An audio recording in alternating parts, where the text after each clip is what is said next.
여러분은 운명을 믿으시나요? 사실 전 그동안 밥 벌어먹고 살기 바빠 그런 건 생각도 해본 적이 없는데요. 최근 겪은 일련의 사건들을 돌이켜보니 운명이 저를 도왔단 생각이 문득 드네요. 예비 사돈집에 걸린 가족 사진 덕분에 아들의 목숨을 구하게 됐으니까요. 지금부터 그 얘기를 해볼까 하는데요. 글솜씨 없는 60대 주부지만 잘 부탁드립니다. 아들을 낳기 전까지 저는 평범 그 자체의 삶을 살았어요. 과수 농사를 짓는 부모님 슬하에서 부유하진 않지만 배곰지 않으며 컸고요. 23 꽃다운 나이에 건설회사 다니는 남편과 중매로 만나 결혼도 했죠. 남편이 나이가 좀 있어서 그런가 애가 들어서지 않아 고생 좀 했는데요. 결혼하고 6년 만에 기적처럼 아들이 태어났어요. 그때 그 기쁨은 이루 말할 수가 없네요. 갓 태어난 아들 얼굴만 봐도 감격에 차 눈물이 흐를 정도였죠. 하지만 행복은 그리 길지 않았어요. 태어난 아들이 뭔가 이상했거든요. 하루 종일 그냥 누편만 둬도 울지 않기에 그냥 순한 아이인가 했는데요. 다른 애들이 옹알이를 시작하고 걷기 시작할 때도 아들은 여전히 조용히 누워만 있었어요. 처음엔 그저 늦된 거겠지. 좀 더 기다리면 괜찮아지겠지. 스스로를 위로했어요. 하지만 시간이 지날수록 이상하다는 느낌이 점점 커졌습니다. 그도 그럴 게 아이가 18개월이 되도록 단 한마디도 하지 않고 저와 눈을 마주치지도 않았거든요. 다른 아이들이 엄마 아빠를 부르며 이리저리 뛰어다닐 때 우리 아들은 여전히 한 곳에 앉아서 손을 흔들기만 했어요. 더는 외면해선 안 된다는 생각이 들었어요. 그래서 아이가 3살이 됐을 무렵 병원에 데려갔는데요. 의사는 발달 지연이라는 말을 꺼내며 검사를 받아보자고 하더군요. 진단 결과를 초조하게 기다리던 그 며칠이 얼마나 악몽 같던지. 기적을 바랬지만 불길한 예감은 보통 틀리는 법이 없죠. 검사 결과 아들이 지적장애가 있다는 판정이 나왔어요. 모든 게 무너지는 기분이었죠. 의사를 붙잡고 애원했네요. 선생님, 말도 안 돼요. 우리 승용이가 지적장애라뇨. 그럴 리가 없어요. 얼마나 순하고 착한 아이인데요. 남자애라서 그냥 좀 늦된 거지 장애일 리가 없어요. 한 번만 다시 검사해봐 주세요. 네? 어머님, 그 몇 번을 검사해봐도 결과는 똑같을 겁니다. 이런 때일수록 어머님이 정신 똑바로 차리셔야 해요. 승용이가 진단은 지적장애라고 나왔지만 일반인하고 IQ나 인지 능력을 비교해봤을 때 그렇게까지 크게 떨어지진 않아요. 앞으로 얼마나 잘 이끌어주느냐에 따라 충분히 평범한 사람들처럼 일상생활 할 수 있을 겁니다. 정말요? 치료만 잘 받으면 우리 승용이가 나을 수 있는 건가요? 이건 병이 아니니까 나을 수 있다 없다로 얘기하긴 좀 그렇고요. 뭐 어쨌든 지금부터 잘 관리해주면 충분히 평범한 아이들처럼 잘 자랄 수 있을 겁니다. 의사 선생님의 말은 제 어둠을 밝히는 희망의 등불이 되었어요. 그날 이후 저는 아들의 치료를 위해 백방으로 뛰어다니기 시작했고요. 남편 역시 처음엔 혼란스러워했지만 이내 마음을 다잡고 함께 노력했죠. 여보, 그래도 승용이가 신체 건강하고 잘생겼다는 게 얼마나 다행이야. 그깟 머리 좀 나쁘면 어때? 그만큼 착하고 밝은 아이인데. 나중에 어른 되고도 자립이 힘들다면 우리가 데리고 살면 되지. 하나뿐인 자식놈하고 평생 사는 것도 어떻게 보면 축복 아니야? 우리 긍정적으로 좋은 면만 보면서 살자. 응, 뭐 이제 와서 더 나빠질 것도 없잖아. 승용이가 어떤 아이든 우리 하나뿐인 자식이라는 건 변함없는 사실이야. 난 우리 승용이 위해서라면 뭐든 다 할 수 있어. 저희 부부는 아들을 위해 할 수 있는 모든 걸 하기로 했죠. 그날부터 저희 세 가족의 일상은 달라졌어요. 아침이면 남편과 함께 아들을 놀이치료센터에 데려가고 주말이면 발달치료를 위한 다양한 프로그램을 찾아다니며 시간을 보냈습니다.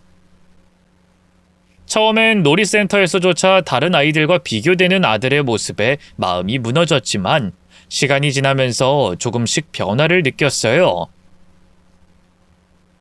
작은 변화였지만 아들이 장난감에 관심을 보이고 짧게나마 우리와 눈을 마주치며 미소를 지을 때마다 저희 부부는 기쁨의 눈물을 흘리곤 했죠.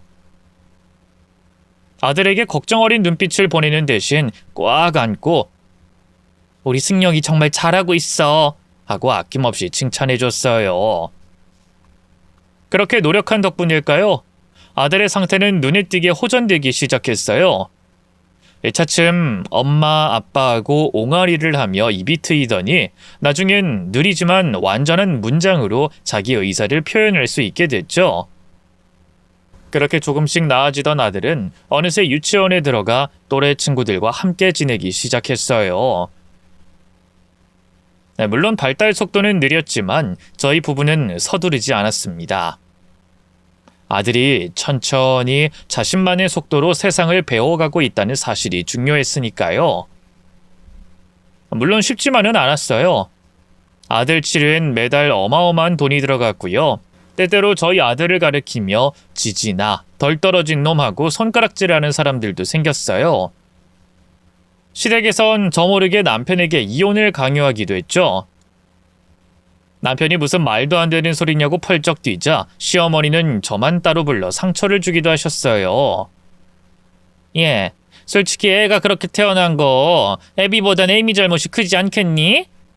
부부 둘이서 같이 고통받을 이유가 뭐가 있어? 잘못한 사람이 책임지면 되는 걸 가지고. 그게 무슨 말씀이세요, 어머님? 아니 그렇잖아. 우리 진석이는 하루 종일 밖에서 일하느라 애가 어떻게 크는지도 몰랐을 거고. 애 엄마인 네가 책임지고 승용이 상태를 잘 확인했어야지. 네가 승용이 태어나고도 나 몰라라 하다 애가 그렇게 된 거 아니야? 어머님, 지적장애는 물론 환경적인 요인도 있겠지만 승용이 같은 경우는 해당이 안 돼요. 병원에서도 출산 당시 미숙아로 태어났던 게 영향을 끼친 것 같다고 했고요. 속상한 마음에 항변해봤지만 시어머니는 오히려 더 기세등등하게 언성을 높였어요. 그러니까 결국 승용이 10달 내내 품고 있다가 낳은 건 너잖아. 애민이 문제 아니냐고. 근데 그 일로 왜 우리 진석이까지 발목 잡혀서 이렇게 힘들어야 하는데? 무슨 말씀을 하시고 싶은 건데요? 뭐 그 일랑 갈라서기라도 하란 말씀이세요? 그래, 진석이 이제 겨우 30줄이다. 허우대 멀쩡하고 직장도 탄탄한데 왜 너랑 네 애한테 발목 잡혀야 하는 건데? 지금이라도 우리 아들 놔주거라. 내가 이렇게 비마, 응? 급기야 시어머니는 제 앞에 고개를 숙이고 빌기 시작했어요. 그 모습에 너무 큰 상처를 받았지만 한편으로는 그런 시어머니가 이해도 되더군요. 어쨌든 저도 아들 가진 엄마였으니까요. 어머님 마음도 이해는 하는데요. 그래도 저한테 이러시는 건 정말 아닌 것 같아요. 무엇보다 우리 승용이 이렇게 짐짝 취급받아야 할 그런 아이 아니에요. 정말 예쁘고 착한 세상 무엇과도 바꿀 수 없는 보물 같은 아이라고요. 이혼 문제는 남편하고 한번 상의해 볼게요. 애써 눈물을 삼키며 시댁을 나왔어요. 그리고 며칠 뒤 남편에게 넌지시 얘기를 꺼냈죠. 솔직히 남편이 냉큼 이혼하자 그럴까봐 걱정도 했는데요. 그런 남자라면 애초에 평생 믿고 살 내 님이 될 수는 없으니 갈라서는 게 맞다고 생각했죠. 남편은 시댁에서 있었던 일을 듣자마자 불같이 화를 냈어요. 아니, 엄마가 당신한테도 그런 막말을 했단 말이야? 아니, 당신은 그걸 왜 이제 말해? 나도 감정 추스르는데 시간이 필요했어. 어쨌든 난 당신이 이제라도 승용이랑 나 두고 새 출발하고 싶다면 잡고 싶지 않아. 새 출발이라니? 날 어떻게 보고 그런 말을 해? 나한테 가족은 당신이랑 승용이 뿐이야. 평생 내가 책임질 거라고. 남편의 그 말을 듣는데 그제야 참고 있던 눈물이 쏟아졌어요. 아이처럼 엉엉 울자 남편이 다가와 꼭 안아주더군요. 엄마한테 내가 잘 얘기할 테니까 당신은 아무 걱정하지 마. 난 죽을 때까지 당신 남편일 거고 승용이 아빠일 테니까. 남편은 시댁에 절대 이혼은 없을 거란 의사를 전했고요. 시부모님은 그 일로 단단히 마음이 상해선 연을 아예 끊어버리셨어요. 멀쩡한 부모 자식 사이를 저 때문에 끊어놓은 것 같아 마음이 아렸지만 남편은 신경도 쓰지 않는 눈치더군요. 그런 남편 덕분에 저도 시간이 흐를수록 점점 의연해질 수 있었네요. 그 사이 시간은 빠르게 흘러 아들이 초등학교에 입학할 나이가 됐어요. 특수학교와 일반 학교 중 어디로 보내는 것이 아들을 위해 더 나은 선택이 될까 고민이 많았는데요. 다행히 집 근처 일반 학교에서 아들을 받아줘서 그쪽으로 진학을 결정했죠. 아들은 특별교육이 필요한 특수반에 배정됐지만 학교 생활에도 잘 적응했고요. 무엇보다도 자신의 꿈을 가지기 시작했어요. 중학생이 됐을 때는 기술을 배우고 싶다는 아들의 뜻에 따라 특수학교에서 직업교육을 받게 됐죠. 남편과 저는 아들이 하고 싶은 일을 찾도록 적극 지원했고요. 그 결과 아들은 장애 전형으로 일반 회사에 취업도 할 수 있었습니다. 아들이 취업 후 첫 월급을 제 손에 건네주던 날을 아직도 잊을 수가 없어요. 환하게 웃으면서 "엄마, 나도 이제 어른이야. 키워줘서 고맙습니다." 라고 말하는 아들을 보며 저와 남편은 눈물이 핑 돌았죠. 아들이 비록 지적장애를 가지고 있지만 자기 삶을 꿋꿋이 살아가며 밥벌이를 할 수 있다는 사실이 그 어떤 성공보다 값지게 느껴졌습니다. 자식이 취업하면 그 다음으로 기대하게 되는 건 아무래도 결혼이겠죠. 하지만 저희 부부는 그쪽으로는 전혀 욕심이 없었어요. 어쨌든 아들은 지적장애를 갖고 있었고 일반인 여성을 만나 결혼한다는 건 언감생신 말도 안 되는 욕심이라 생각했죠. 비슷한 여자를 만나 결혼하는 것도 고려해보긴 했는데요. 서로가 서로를 온전히 책임질 수 없을 텐데 굳이 결혼을 시켜서 뭘 하나 싶더라고요. 혹시 아이라도 생기면 그 아이가 어떻게 태어날지 걱정도 컸고요. 그래서 남편과 둘이 평생 아들을 끼고 살 결심을 하고 저희가 세상을 떠난 뒤엔 따로 관련 센터에 아들을 의탁하기로 계획을 세웠죠. 그때만 해도 꿈에도 몰랐어요. 아들에게 평생 함께하고 싶은 사람이 생길 줄은 말이죠. 언젠가부터 아들의 얼굴이 부쩍 밝아졌어요. 시도 때도 없이 종희라는 여성의 이름을 언급했는데요. 아들 일하는 회사 앞 카페에서 일하는 아가씨더군요. 종희 씨는 너무 착하고 예뻐, 엄마. 커피도 맛있게 잘 만들고. 나 종희 씨랑 결혼하고 싶어. 그때만 해도 아들이 그냥 아이처럼 자신의 호감을 표현하는 거라고만 생각했어요. 그래서 진지하게 생각하지 않고 너무 그 아가씨에게 접근하지 말라고 주의만 줬죠. 하지만 한 6개월쯤 지났을까요? 갑자기 아들이 사뭇 진지한 표정으로 저와 남편에게 그러더군요. 엄마 아빠, 나 종희 씨랑 결혼할 거야. 종희 씨도 좋대. 엄마 아빠는 어떻게 생각해? 뭐? 종희 씨도 그 아가씨도 좋다고 했다고? 그냥 네 말을 받아준 게 아니고? 승용아, 이 결혼이란 건 서로 사랑하는 사람들끼리 하는 거야. 나도 그 정도는 알아. 엄마, 종희 씨도 나 사랑한다고 했어. 우리 벌써 진지하게 만나고 있다고. 아들의 말을 듣고 얼마나 놀랐는지 몰라요. 요새 부쩍 외모와 옷차림에 신경 쓴다는 생각은 했었는데 설마 그 아가씨와 사귀고 있을 줄이야. 걱정되는 마음에 아들에게 여자친구를 소개해달라고 했어요. 그리고 그 주 주말에 말로만 듣던 아들의 여자친구를 직접 보게 됐는데요. 웬걸? 너무나 멀쩡하고 어여쁜 아가씨더군요. 왜 우리 아들을 만나고 있는 건지 이해가 잘 되지 않을 정도였죠. 종희 씨라고 했죠? 우리 아들하고 사귀고 있다고 들었는데 정말인가요? 네, 어머님. 이제야 인사드려서 죄송해요. 임종희라고 하고요. 승용 씨보다 2살 어려요. 대학 졸업하고 취업 준비하면서 지금 카페에서 알바하고 있고요. 싹싹하게 대꾸하는 아들의 여자친구를 보면서 그러면 안 되지만 나쁜 쪽으로 의심이 생겼어요. 우리 승용이가 겉보기엔 멀쩡해 보여도 지적장애가 있어요. 물론 심한 편은 아니고 그냥 다른 또래보다 이해력이나 습득이 좀 느린 정도지만 혹시나 아가씨가 모를까봐 얘기하는 거예요. 제가 왜 모르겠어요, 어머님. 승용 씨랑 벌써 반년 가까이 만나고 있는데 물론 그 전까진 전혀 몰랐고요. 승용 씨가 사귀자고 고백할 때 얘기해줘서 알았지만요. 그래요? 근데도 우리 아들하고 결혼하고 싶다고요? 네. 처음부터 승용 씨가 직접장이 있다는 걸 알았다면 모르겠지만 그 전까지 승용 씨는 제게 그냥 착하고 수더분한 손님이었거든요. 제가 무거운 거 들고 있으면 와서 도와주고 늘 커피 맛있다고 칭찬해주고 승용 씨가 절 좋아한다고 사귀자고 했을 때는 얼마나 기뻤는지 몰라요. 승용 씨가 지적장애가 있다는 사실은 저에게 큰 문제가 되지 않는 것 같아요. 만약 그게 문제가 됐다면 이렇게 어머님 아버님을 만나러 오지도 않았을 거예요.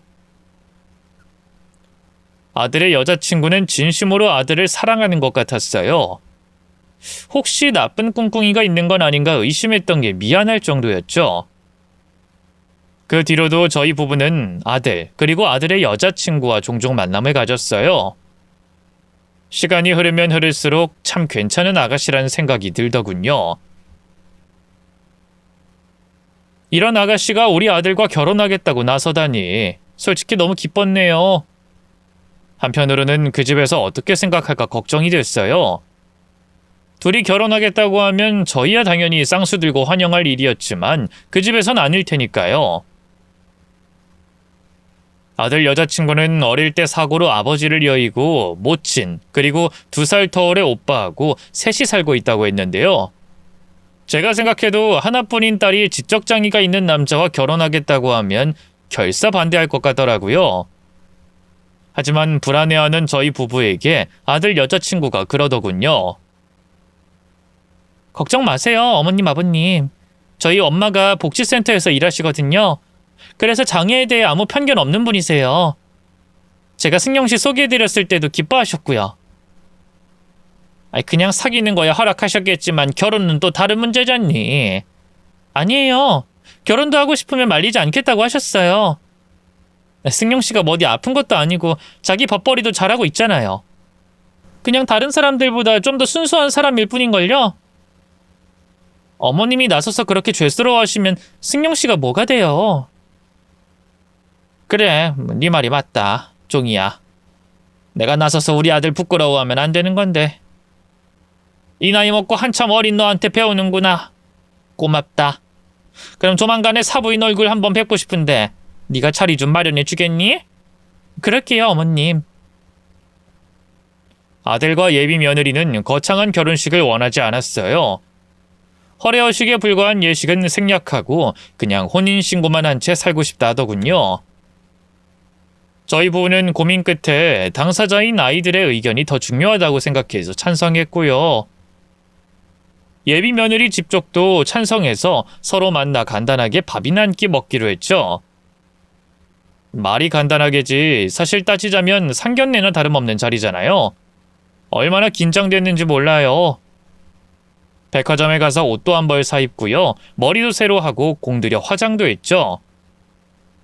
아들 역시 제일 좋은 옷을 사입히고 사부인 앞에서 괜한 말실수하지 않도록 단단히 주의를 줬어요.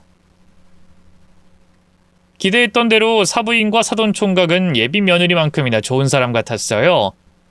특히 사부인은 인자한 얼굴에 부드러운 목소리로 저희 가족을 따뜻하게 맞아줬죠. 애들이 이렇게 서로 잘 어울리니 정말 보기 좋네요. 좋은 인연을 만나 기뻐요. 사부인은 저희 아들 상태에 대해 정확히 알고 있었고요. 그럼에도 불구하고 사위로 맞아들일 결심을 한 거였어요. 정말 얼마나 고마웠는지 모릅니다. 감사합니다, 사부인. 우리 승용이 제 눈에나 예쁜 자식이지 세상 사람들 눈엔 어떻게 보일지 잘 알고 있어요. 그런데도 우리 승용이의 찐 면목을 알아주시고 귀한 딸 내어주셔서 너무 감사합니다. 이 마음을 뭐라 말씀드려야 할지 모르겠어요. 저야말로 감사하죠. 귀하게 키운 아드님 보내주셔서. 우리 앞으로 서로 한 가족이 됐으니 잘 지내봐요. 상견례는 훈훈한 분위기 속에서 끝났어요.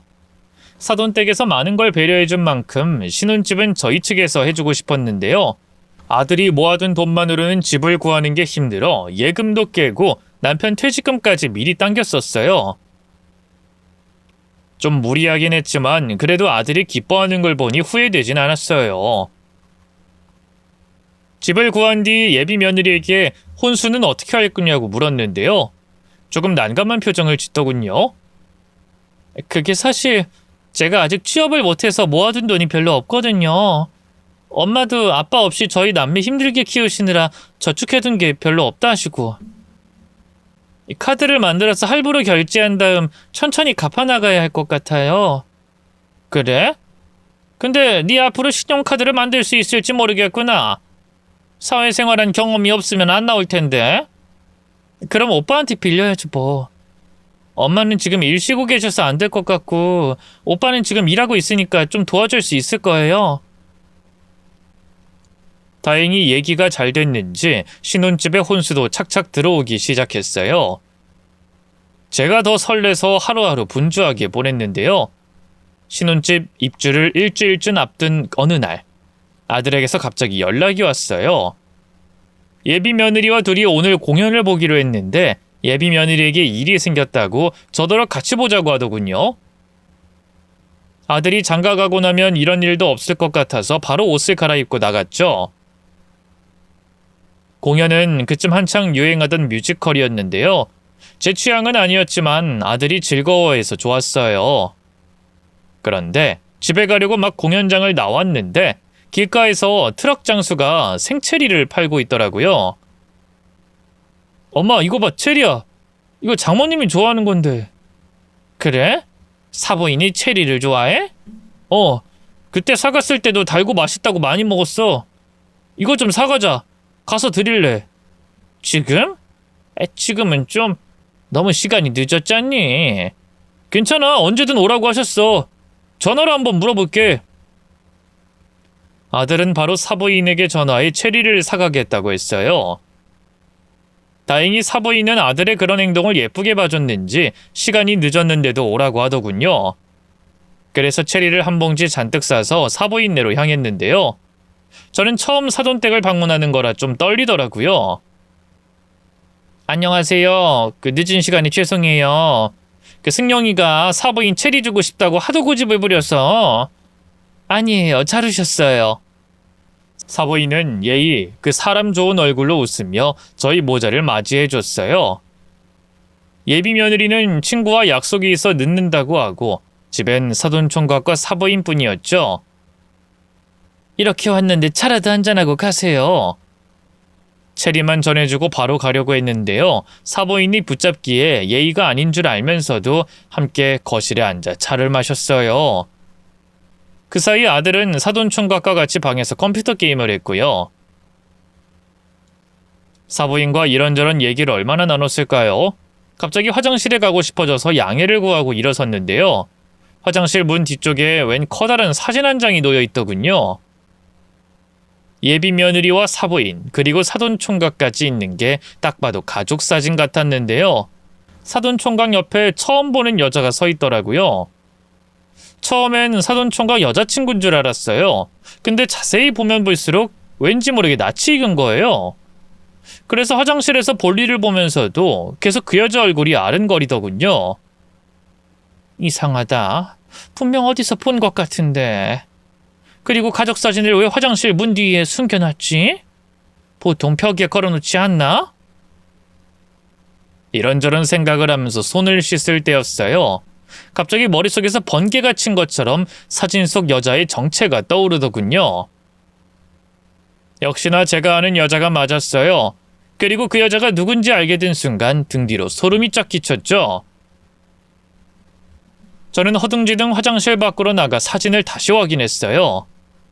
아무리 보고 또 봐도 제가 아는 그 여자가 맞았죠. 그런데 바로 그때 등 뒤에서 안사돈의 목소리가 들려왔어요. 사부인? 왜 이렇게 안 오시나 했는데 뭘 보고 계세요?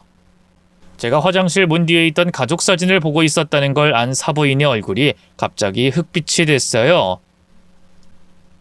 허둥지둥 다가와선 제 손에 있던 가족 사진을 빼앗아 자기 등 뒤로 숨기더군요. 뭐 하시는 거예요? 왜 허락도 없이 남의 집 물건을... 아유, 죄송해요. 화장실 가려다 이게 문에 걸려서... 근데 가족 사진을 왜 안 걸어놓고 문 뒤에 두셨어요? 이게 실은 사기당해서 찍은 거라서요. 사진관에서 말도 안 되는 금액으로 등쳐먹은 사진이라 보면 볼수록 속만 상해서 그냥 떼어놨었어요. 그렇다고 버리자니 저희 식구들 얼굴이 다 나와 있는데 찝찝하잖아요. 애물단지죠 뭐. 술술 얘기하면서 사부인은 좀처럼 제 눈을 쳐다보지 못했어요. 뭔가 캥기는 게 있다는 거였죠. 사진 속 여자의 정체를 몰랐다면 모를까 이미 다 알고 있으니 사부인의 그런 반응이 너무 눈에 잘 들어오더군요. 고민하던 저는 마지막으로 한 번 더 사부인을 떠보기로 했어요. 근데 사돈총각 옆에 같이 찍힌 여자는 누구예요? 처음 보는 얼굴 같은데. 사돈총각 지금 만나는 여자분 없다고 하지 않았어요? 아, 그게 그러니까... 제 날카로운 질문에 사부인의 시선이 더욱더 갈 곳을 잃고 방황하기 시작했어요. 하지만 그것도 잠시. 이내 사부인이 손수건을 꺼내들고 눈물을 흘리기 시작하더군요. 실은 3년 전에 죽은 우리 집 막내딸이에요. 원래 종이 밑으로 자식이 하나 더 있었거든요. 근데 말기암으로 투병하다 세상을 떠났죠. 좋은 일도 아닌데 괜히 마음만 쓰실 것 같아서 비밀로 한 건데 혹시 기분 상하신 건 아니죠? 아이 그럼요. 기분 상할 게 뭐가 있겠어요. 사부인도 참 힘드셨겠네요. 우는 사부인을 위로하는 한편으로 온몸이 덜덜 떨렸어요. 그 뻔뻔하고 새파란 거짓말에 기가 막혔거든요. 하지만 섣불리 진실을 폭로하기엔 아직 때가 아니라 생각했어요. 그래서 방에 들어가 있던 아들을 데리고 나오며 말했죠. 저희가 너무 늦은 시간까지 있었네요. 이만 가볼 테니 사부인도 사돈총각도 편히 쉬세요. 조만간에 또 연락드리겠습니다. 엄마 왜 벌써 가? 종이 올 때까지 기다리려고 했는데. 종이는 내일 또 보면 되잖아. 아직 한 가족도 아닌데 이렇게 남의 집에 늦게까지 있으면 패야. 어서 가자. 아쉬워하는 아들을 데리고 사돈댁을 나섰어요. 그리고 그 길로 제 친구네 집으로 향했죠. 왜 집이 아니라 친구네 집으로 갔냐고요? 그건 바로 사진 속 그 여자가 제가 아들 때문에 다니던 센터에서 만난 친구의 딸이었기 때문이죠. 그곳은 저희 아들처럼 지적장애가 있는 아이들이 많이 다녔는데요. 제 친구의 딸은 다른 또래보다 장애 정도가 좀 더 심각한 상태였어요. 그래도 제법 예쁘장해서 몇 년 전에 멀쩡한 남자 만나 시집도 갔는데요. 결혼하고 1년도 안 돼 교통사고가 나는 바람에 세상을 떠나고 말았죠. 그때만 해도 안타까운 사고라고만 생각했어요. 하지만 사부인의 입에서 자기 막내딸이라는 뻔뻔한 거짓말이 나온 순간 뭔가 잘못됐다는 걸 알았죠. 저는 친구를 만나자마자 미리 찍어둔 문제의 그 가족 사진을 보여줬어요. 아니나 다를까 친구는 화들짝 놀라더군요. 아니 승용 엄마가 어떻게 이 사진을... 역시 생전에 세미가 시집 갔던 집이 이 집 맞는 거지? 맞죠. 지금은 연락도 안 오고 살지만 여기 세미 옆에 이 사람이 우리 사위고 그 옆에 있는 여자들이 사돈 처녀하고 안사돈인데 승용 엄마가 어떻게 이 사진을 갖고 있는 거야? 내가 조만간에 우리 아들 결혼한다고 말했잖아. 그 상대가 바로 여기 이 여자야. 뭐? 우리 사돈 처녀하고 승용이가 결혼한다고? 저는 놀라는 친구를 붙잡고 사뭇 심각한 표정으로 말했어요. 세미 엄마, 혹시 세미 결혼할 때 뭔가 이상한 점 없었어? 세미 그 사고도 뭔가 수상한 부분이 없었냔 말이야. 그게 무슨... 한 집에서 딸, 아들 둘 다 지적장애 있는 사람들하고 결혼시키는 게 어디 흔한 일이야? 더군다나 내가 가족 사진에서 세미를 가리키면서 누구냐고 물었더니 안사돈이 거짓말을 하더라고. 3년 전에 죽은 자기 딸이라고. 캥기는 게 없다면 왜 그런 거짓말을 하겠어? 제 말에 친구의 표정도 심각해졌어요. 한참 무언가를 골똘하게 생각하던 친구의 두 눈이 커다래지더군요. 그러고 보니 우리 딸이 죽기 전에 나도 모르는 생명보험금에 가입돼 있었어. 사위 말로는 결혼하면서 보험사 다니는 친구가 권유해서 둘이 같이 들었다던데. 그땐 그런가 보다고 넘어갔는데 지금 생각해보니 좀 수상하네. 보험금도 결국 다 사위가 가져갔고. 그 말을 듣는 순간 이거구나 싶었어요. 그럼 그렇지. 멀쩡한 여자가 우리 아들을 좋아한다고 결혼하고 싶다고 나설 수가 없는 건데 그 집에서 쌍수 들고 환영할 일은 더더욱이나 없는 건데 아들을 좋은 여자에게 장가 보내고 싶다는 제 욕심이 눈을 어둡게 만든 거였죠. 친구 또한 큰 충격을 받았는지 온몸을 덜덜 떨기 시작했어요. 설마 그 인간들이 내 딸을 의도적으로 해한 걸까? 그럼 난 어떻게 해야 해? 우리 딸이 그렇게 억울하게 죽은지도 모르고 난 아직 모든 걸 속단하기엔 일러. 일단 내가 좀 알아볼 테니까 세미 엄마도 뭔가 또 떠오르는 게 있다면 나한테 알려줘. 친구와 헤어지고 집으로 돌아오자마자 바로 아들 명의로 가입된 보험부터 확인했어요. 아니나 다를까 저희도 모르게 아들 앞으로 거액의 생명보험이 들어가 있더군요. 아들에게 물어보니 예비 며느리가 친구 보험을 팔아줘야 한다면서 같이 가입하자고 했다고 하더라고요. 예비 며느리가 저지른 몹쓸 짓은 그뿐만이 아니었어요. 전 지금까지 혼수를 사돈총각 명의 카드로 구매한 줄 알았는데요. 알고 보니 저희 아들 카드로 싹 다 구매를 했더라고요. 먹고 죽을 돈도 없다고 저희한텐 비밀로 하고 아들 카드로 좀 사달라고 얘기를 했다더군요. 엄마한테 왜 얘기 안 했어? 이런 건 진작에 말을 했어야지. 종이가 절대 말하지 말라고 그랬어.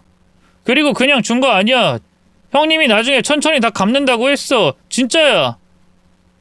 순진한 아들을 보고 있자니 억장이 무너졌어요. 뒤늦게 퇴근한 남편도 모든 사실을 알게 됐죠. 남편은 노발대발해선 당장 예비 사돈댁으로 쳐들어가려고 했어요. 이 짐승만도 못한 것들! 어떻게 그런 사기를 치려고!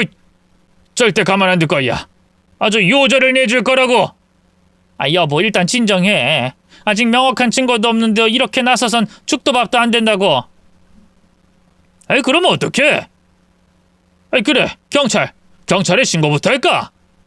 경찰에 신고하면 세미 일도 있으니 수사에 들어가긴 하겠지만 결국 증거가 없으면 그냥 무죄로 풀려날 수도 있지 않을까? 그러면 어떻게 하자는 건데? 이대로 가만히 두고만 보일 순 없잖아. 파혼시킨다고 해도 그 쓰레기 같은 인간들은 또 다른 희생양을 찾을 거야. 세상에 어떻게 우리처럼 아픔이 있는 부모들한테 그런 짓을 하는지. 걱정하지 마 여보. 나도 이대로 두고 볼 생각은 없으니까. 증거가 없으면 만들어야지. 저는 일단 아들을 불러 모든 걸 솔직하게 말했어요. 친구딸의 이야기를 들려주면서 예비 며느리와 그 가족들이 아주 나쁜 사람이라는 걸 알렸죠. 아들은 처음엔 믿으려고 하지 않았어요. 오히려 저를 몰아세우더군요. 엄마 거짓말하지 마. 종이가 날 죽이려고 할 리가 있어? 종이가 날 얼마나 좋아하는데. 엄마 지금 내가 결혼하는 거 싫어서 거짓말하는 거지. 엄마가 그런 거짓말을 왜 하겠어 승용아. 엄마는 누구보다 네 행복을 바라는 사람인데. 그렇게 엄마 말 못 믿겠으면 종이한테 보험 해약할 거라고 해봐.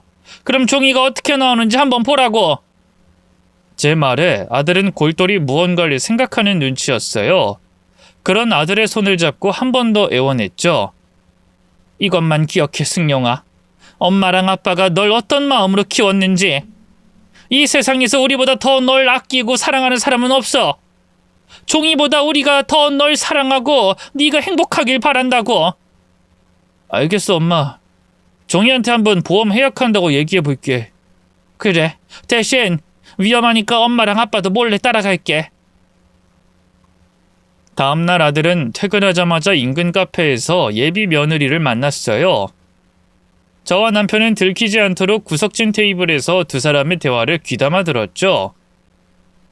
아들이 보험을 해약하겠다고 하자 역시나 예비 며느리의 안색이 확 달라지더군요. 갑자기 보험을 해지하겠다고? 왜? 그냥 너무 비싸기도 하고 너무 생각 없이 덜컥 든 것 같아서. 내가 계속 얘기했잖아. 내 친구 요즘 힘들어서 보험 꼭 들어줘야 한다고. 그리고 생명보험은 들어두는 게 좋아. 우리 사이에 나중에 애기가 태어났는데 오빠나 내가 어떻게 돼봐. 그럼 우리 애기는 어떻게 살아가겠어? 보험금이라도 있어야지. 그렇게 중요한 보험이니까 좀 더 여러 회사 거 비교해보고 잘 알아본 다음 들어야지. 안 그래? 내 친구가 소개해준 보험이 최고야. 내가 그런 것도 안 알아봤을까봐? 예비 며느리는 계속해서 저희 아들을 설득하려고 했어요. 하지만 저희 아들이 꿈쩍도 하지 않자 갑자기 표정이 사나워지더군요. 아, 진짜 지능도 모자란 병신 새끼 주제에 더럽게 말 안 듣네. 그냥 내 말대로 하라고! 예비 며느리의 입에서 튀어나온 험한 욕설에 저희 부부는 물론이고 아들의 표정도 벙쪘어요. 뭐? 종이 너 지금 뭐라고? 아니 주제도 모르고 진짜 정말 너무한 거 아니야? 나처럼 멀쩡하고 예쁜 여자가 지능장애 있는 하자 인간이랑 결혼해주겠다고 하는데 그럼 내 말이라면 뭐든 다 따라주고 살살 기집 못할 망정 고작 이런 보험으로 고집을 부리고 있어? 기껏 가입까지 다 해놓고 해지한다고 해봐! 그럼 친구한테 내가 뭐가 되냐고! 안 그래도 병신이랑 결혼한다고 날 얼마나 불쌍하게 보는데 나한테 미안하지도 않아? 병신 거리지 마. 나 병신 아니야. 역시 엄마 말이 맞았네. 종이 넌 좋은 사람 아니었어. 뭐? 갑자기 여기서 어머님 얘기가 왜 또 나와? 오빠 앞으로 내 말만 듣기로 했잖아. 우리 곧 결혼할 거고. 그럼 오빠 가족은 오빠 부모님이 아니라 나라고 나. 그럼 당연히 내 말을 들어야지. 해약은 절대 못하니까 그런 줄 알아. 아니, 난 너랑 결혼 안 해.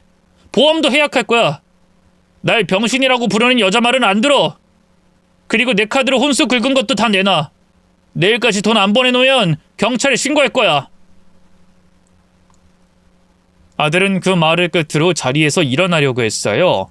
하지만 흥분한 예비 며느리가 그런 아들을 억지로 붙잡더군요. 내 말 안 끝났어. 어딜 가? 뭐? 경찰에 신고? 참나. 너 진짜 나랑 결혼 안 할 거야? 너 같은 병신이 나보다 더 좋은 여자 만날 수 있을 것 같냐고? 좋은 말로 할 때 내 말 들어라. 어? 이거 놓으라고. 못 나. 보험 해약하기만 해. 진짜 가만 안 둘 줄 알아? 두 사람이 서로 엎치락뒤치락 몸싸움을 하면서 카페 안 손님들의 시선이 집중되기 시작했어요. 더는 안 되겠다 싶어서 저와 남편이 다가가 두 사람을 말렸죠. 예비 며느리는 저와 남편 얼굴을 보더니만 하얗게 질리더군요. 아니 어머님 아버님이 여긴 어떻게? 지금부터 잘 들어. 이 사진 속 여자 너도 누군지 잘 알지? 저는 예비 며느리를 의자에 앉힌 뒤 죽은 친구 딸의 사진을 보여줬어요. 며느리의 얼굴이 더욱더 하얗게 바뀌더군요. 하지만 그것도 잠시. 이미 예비 사부인이 언지를 줬는지 죽은 자기 언니라고 우기더라고요. 그때 저희 엄마가 다 설명 드렸다던데? 죽은 저희 언니예요. 근데 이게 뭐야? 거짓말 그만해! 이 애 우리 승용이랑 같이 센터 다니던 아이야. 이 애 엄마하고도 친해서 이 애가 어떻게 죽었는지 다 알고 있다고. 우리 아들 생명보험금 노리고 접근한 거 내가 모를 줄 알아? 무슨 말씀하시는지 모르겠네요. 이미 이 애 엄마가 증거도 다 모아놨어. 그러니 그만 순순히 불어. 그럼 예정을 생각해서 종이 너만큼은 처벌 안 받게 도와줄 수도 있으니까. 증거가 있다고 거짓말하니 예비 며느리는 얼마 버티지 못했어요. 잠시 갈등하는가 싶더니만 이내 체념한 듯 입을 열더군요. 잘못했어요, 어머님. 근데 제가 짠 거 아니에요. 다 엄마가 시킨 거라고요. 오빠 도박비 때문에 집이 다 넘어가게 생겼을 때 엄마랑 오빠 둘이서 결혼 사기를 쳤는데 이번엔 저한테 하라고. 저도 정말 하기 싫었는데 안 하면 오빠가 죽여버리겠다고 해서 어쩔 수가 없었어요. 진짜예요. 눈물로 호소하는 예비 며느리를 보는데 어찌나 화가 나던지요. 그렇다고 사람을 죽일 생각을 해? 한 번으로도 모자라서 우리 아들한테까지. 지금 한 말 다 녹음했으니까 같이 경찰서라도 가자. 가서 죗값을 달게 받자고. 싫어요. 사실대로 솔직하게 말하면 용서해 주신다고 했잖아요. 참나, 그 말을 믿었어? 뭐라고요? 지금 저한테 거짓말 하신 거예요? 우리 아들 목숨 노린 사기꾼 상대로 그깟 거짓말 좀 하면 어때? 아, 그리고 핸드폰도 좀 보자. 저는 아들과 남편을 시켜 예비 며느리를 붙잡게 했어요. 그리고 테이블 위에 있던 예비 며느리의 핸드폰을 확인했죠. 역시나 그 안엔 사부인과 사돈총각 셋이서 문자로 범죄 행각을 공모한 내용이 다 들어있었는데요. 충격적인 사실은 거기서 끝이 아니었어요. 글쎄 사돈 총각과 예비 며느리는 단순한 남매 사이가 아니었더군요. 두 사람은 이미 잠자리까지 한 연인 사이였어요. 두 사람이 더러운 애정 표현을 나누는 문자를 보고 나서야 그 사실을 알았네요. 아주 제대로 우리 아들을 농락한 거였죠. 이 못된 년, 감히 우리 아들을 가지고 놀아? 분노한 저는 그대로 예비 며느리의 뺨을 때렸어요. 코피가 나도록 흠씬 두들겨 패줬죠. 그리고 그대로 예비 며느리를 데리고 경찰서로 향했네요. 제 이야기를 들은 경찰들은 바로 진상조사에 착수했고요. 얼마 안가 예비 사돈과 사돈 총각 역시 경찰서로 끌려왔어요. 어리둥절해하던 것도 잠시 저희 가족 얼굴을 보고는 새파랗게 질리더군요. 아니 사부인, 대체 이게 무슨... 뭔가 오해가 있는 것 같은데요. 제 말 좀 들어보세요. 네? 살인자 말을 들어서 뭐해? 할 말이 있거든 경찰들 앞에서나 해. 아니 살인자라뇨? 내가 왜 살인자예요? 세미가 우리 승용이랑 같은 센터 다니던 애야. 내 친구 딸이라고. 세미가 어떻게 죽었는지 내가 모를 것 같아? 세미 보험금이 어떻게 니들 손에 들어가게 됐는지 내가 모를 것 같냐고. 저는 억울해요. 세미는 며느리는 불의의 교통사고로. 그래? 근데 왜 내가 사진 속 여자 누구냐고 물어봤을 때 딸이라고 거짓말한 건데? 어? 제 되물음에 예비 사돈은 아무 말도 못했어요. 사안이 사안인 만큼 예비 사돈네는 전부 유치장에 갇혀 구속된 상태로 조사를 받았고요. 제 친구도 참고인 자격으로 진술을 했죠. 지리한 수사 끝에 드러난 진실은 놀라웠어요. 친구 딸은 단순한 교통사고로 죽은 게 아니라 의도적으로 살해당한 거였죠. 도로 CCTV를 다시 확인한 결과 사돈 총각이 의도적으로 핸들을 꺾어 사고를 유발한 증거가 포착됐네요. 제가 미리 녹음해둔 예비 며느리의 고백 또한 결정적인 증거가 됐죠. 이 사실을 안 예비 사돈은 제 딸 뺨 때리고 아주 난리가 났어요. 이 멍청한 년, 그걸 미절 고절 다 말해버리면 어떡해? 넌 머리가 없어? 내가 없냐고? 난 어머님이 이미 증거 다 찾았다고, 솔직하게 말하면 난 봐주겠다고 해서. 그래서 너 혼자 살겠다고 네 애미를 팔어? 애초에 그 짓거리한 것도 태석이 네 서방 도박비 때문에 그런 거였잖아. 그러게 내가 그놈하고 헤어지라고 했지? 이제 와서 그런 얘기를 하면 뭐래? 그 인간이 보험금 타왔을 때 신나서 그 돈 펑펑 쓴 게 누군데? 몰라. 이제 어떡할 거야? 어떡할 거냐고 엄마. 서로 머리채를 붙잡고 싸우는 모녀를 보고 있자니 환멸감이 들었어요. 사돈 총각, 아니 예비 며느리의 내연남은 반성은커녕 오히려 저희를 협박하더군요. 두고 봐. 내가 평생 감옥에서 썩을 것 같아? 언젠가는 출소할 텐데 그때 당신이랑 저 병신 새끼 내 손으로 끝장내줄 거야. 알아들어? 죄를 짓고도 뻔뻔하게 나오는 놈을 보고 있자니 분노가 끌어올랐어요. 그래서 인근 식당으로 달려가 음식물 쓰레기를 한가득 받아와서요. 경찰이 안 보는 틈을 타 유치장에 갇힌 그놈에게 퍼부었죠. 이게 뭐야? 더러워. 어디다 쓰레기를 버려? 죽고 싶어 진짜? 아이고 미안해라. 하도 쓰레기같이 말하길래 쓰레기통인 줄 알았지 뭐야? 뭐라고? 이 할망구가 진짜. 두고 봐. 내가 여기서 나가기만 하면 어쩔 건데? 네가 지금 한 말 내가 다 녹음해놨어. 나중에 변호사 만나서 협박죄까지 추가로 넣어서 고소할 거라고. 어디 돈에 눈이 멀어 사람을 죽여놓고 뻔뻔하게. 뭐? 나오면 끝장내줄 거라고? 그래, 어디 한번 해봐. 나야말로 법 때문에 너한테 눈에는 눈, 이에는 이로 복수 못하는 게 한이 됐으니까. 네 발로 기어와 준다면 환영이지. 자식 가진 애미가 얼마나 무서운지 너 모르는 모양인데 내 자식 눈에서 피눈물 나게 한 대가 반드시 치르게 할 거야. 그 년놈들이 죄 지은 만큼 고통스럽길 바랬어요. 그래서 비싼 돈을 들여 제일 좋은 로펌을 찾아갔죠. 덕분에 1심에서 년놈들은 죄다 높은 형량을 선고받았어요. 특히 예비 며느리의 내연남은 무기징역을 선고받았네요. 그제야 그놈은 저희 가족에게 설설기면서 제발 선처해달라고 빌더군요. 사모님, 제가 지난번에 실례가 많았습니다. 몹쓸 죄를 지어놓고도 반성하긴 그냥 뻔뻔하게 나왔으니 얼마나 괘씸했겠어요. 하지만 저 지금은 정말 반성하고 있습니다. 죽은 세미한테도 미안하고 세미 어머님한테도. 그치만 사모님네 가족들한테 제가 뭐 그렇게 잘못한 건 없잖아요. 이번 일은 종이 그년이랑 그년 애미가 주도한 거고 전 그냥 장단만 맞춰준 것뿐이라고요. 그러니 제발 선처 좀 해주세요. 네? 세미 어머님한테도 말 좀 잘해주시고요. 참나, 내가 왜 그래야 하는데? 너 같은 쓰레기는 교도소에서 평생 썩어야 돼. 선처해줄 일은 절대 없으니까 당장 꺼져. 아이, 어머님 그러지 마시고. 누가 네 어머님이야? 한 번 더 음식 쓰레기 맛 좀 볼래? 제 날카로운 반응에 예비 며느리의 내연남은 더는 아무 말도 하지 못했어요.